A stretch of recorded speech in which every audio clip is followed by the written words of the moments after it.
আপনি জীবনে যত দোয়া করছেন সব কবুল। 3 পদ্ধতিতে কবুল হয়। পদ্ধতি নাম্বার 1, কোন বিষয় আল্লাহর কাছে চাইলেন, দোয়া করলেন, আল্লাহ বলে দেব, দেব বলেই তিনি দিয়ে দেয়, ফলে আপনি পেয়ে যান, আপনি খুশি, সুবহানাল্লাহ পড়েন। পদ্ধতি নাম্বার 2, আপনি আল্লাহর কাছে কিছু চাইলেন, আল্লাহ তখনও বলে বান্দা তোরে দেব, রিজেক্ট করে দিলাম, এটা বলে না, দেব তবে এখন না, লেটার অন, একটু দেরি করে, পরে দেব, কখন দিলে আমার জন্য ভালো, আমার চেয়ে ভালো জানে কে?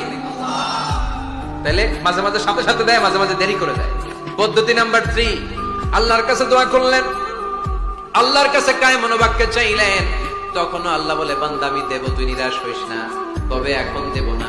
যেদিন পিতা সন্তানরে চিনে না, সন্তান পিতারে চিনবে না, পীর সাহেব মুরিদরে চিনবে না, মুরিদ পীর সাহেবরে চিনবে না, মুসল্লি ইমাম সাহেব চিনবে না, ইমাম মুসল্লি চিনবে না, নেতা কর্মী চিনবে না, কর্মী নেতারে চিনবে না, চিল্লা এখন ঢেকিরা, কেউ কাউরে চিনবে না, কেউ কাউ